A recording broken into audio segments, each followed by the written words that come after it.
No nii, veel need helid kõlasid siin põlvide all veel. Ei saanud kohe rääkima hakata. Aga nüüd tõuseme hetkeks veel. Ma loen siis teksti, mida tänase jõulujutluse aluseks on mõeldud. Ja see on 1. Johannese kirja 1. peatüki algus. Mis algusest peale on olnud, mida me oleme kuulnud, mida me oleme oma silmaga näinud, mida me oleme vaadelnud ja mida meie käed on katsunud, seda me kuulutame elusõnast. Jah, elu on saanud avalikuks ja me oleme näinud ja me tunnistame ja kuulutame teile igavest elu, mis oli Isa juures ja on saanud meile avalikuks. Mida me oleme näinud ja kuulnud, seda me kuulutame ka teile, et teilgi oleks osadus meiega, meie osadus on osadus Isaga ja tema poja Jeesuse Kristusega. Ja me kirjutame seda, et meie rõõm oleks täielik. Ja see on sõnum, mida me oleme kuulnud temalt ja kuulutame teile. Jumal on valgus ja temas ei ole mingit pimedust. Kui me ütleme, meil on osadus temaga, kuid käime pimeduses, siis me valetame ega tee tõtt.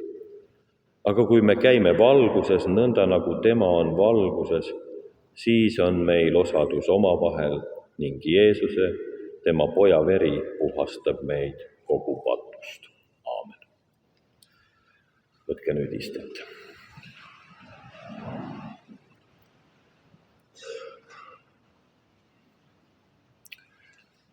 Tore on teid sellisel rohkel hulgal siin Jaani kiriku sammaste vahel näha täna õhtul. Ükskord aastas on see ilmselt jumalateenistuse mõttes nii hulga rahvaga täidetud. Ja see on tore, et te olete pidanud just tänast õhtut tähtsaks siia tulla, siia tulemiseks.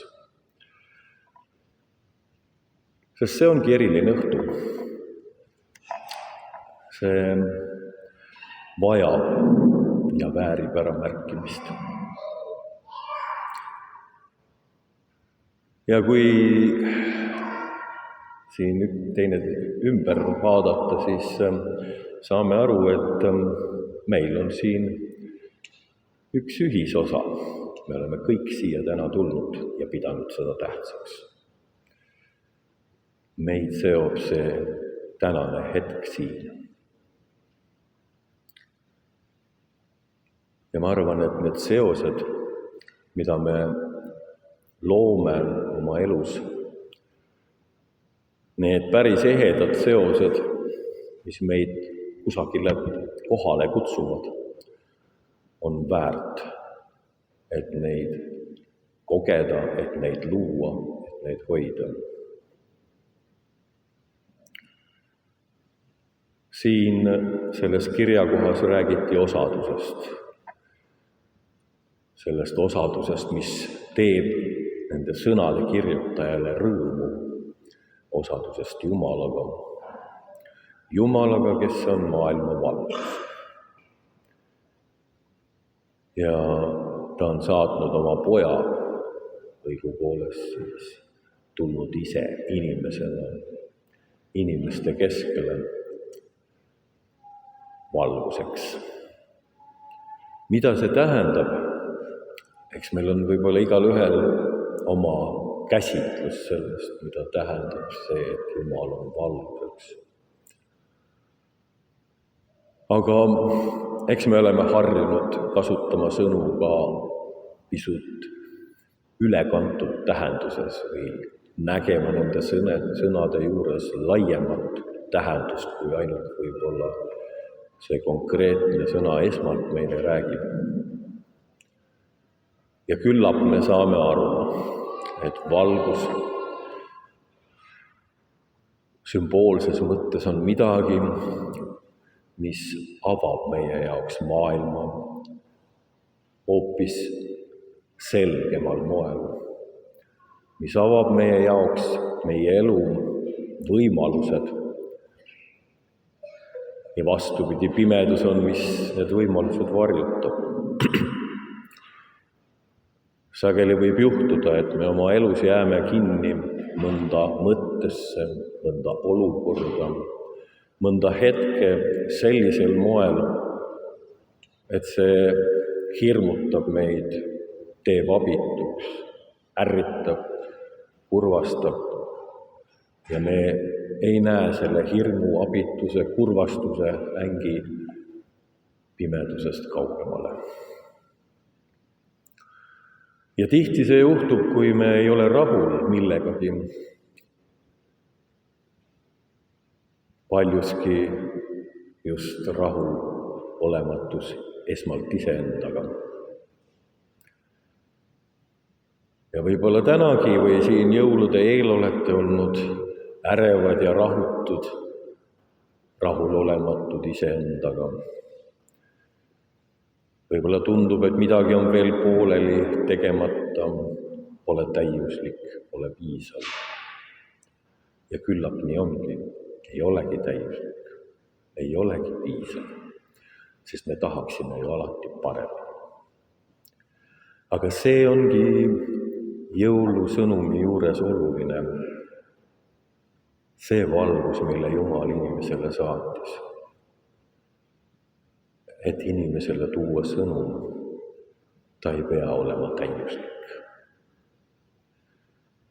Sa ei pea kõigega valmis saama, sa ei pea oskama kõike parimal moel,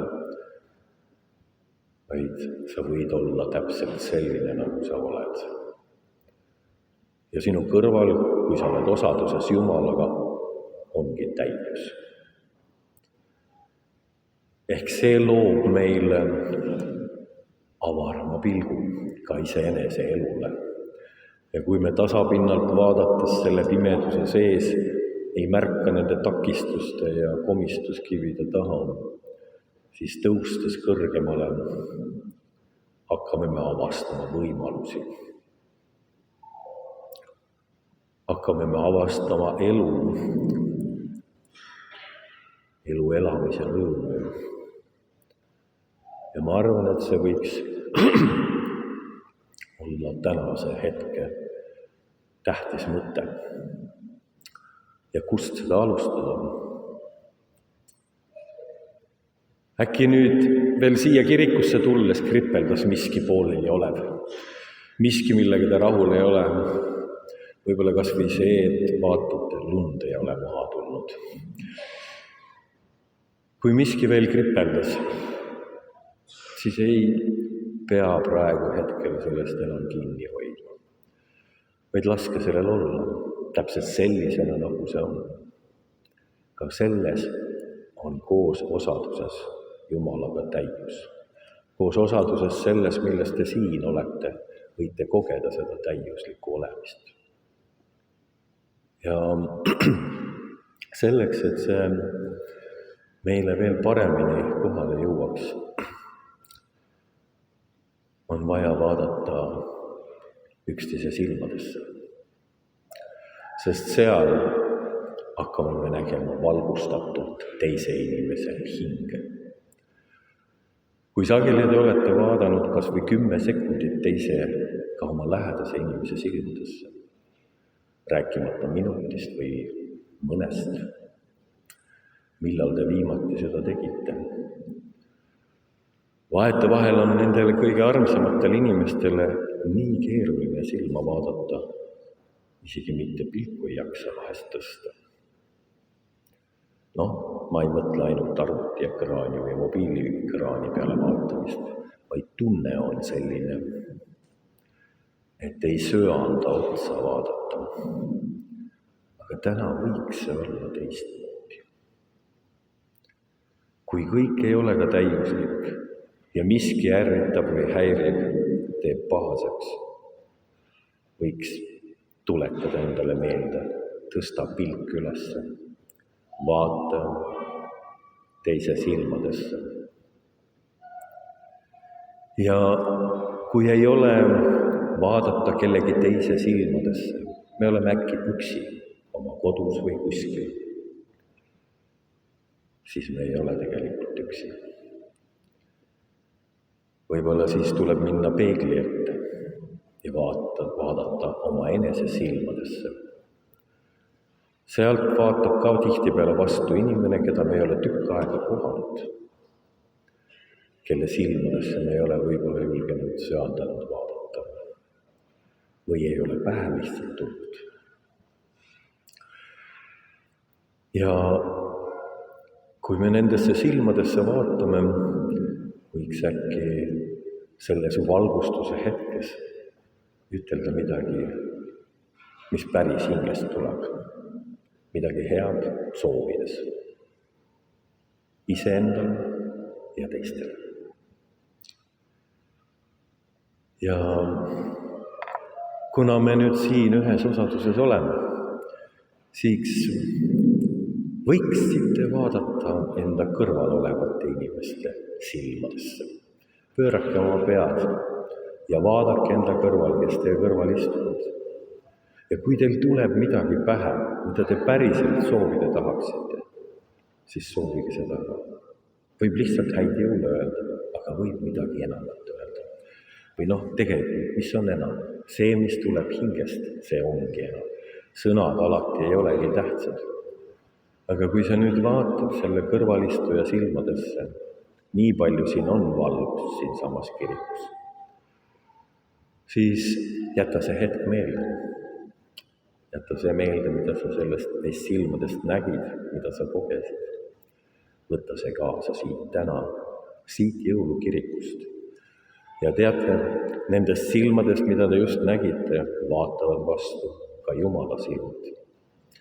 Kui me oleme ühes osaduses siin või ükskõik kus mujal, siis meile vaatavadki vastu Jumala silmad, kes on jõululapses meile selle rõõmu valmistanud, et me saame olla tavalised inimesed, sellised nagu me oleme, ebatäiuslikud, aga osaduses täiuslikud.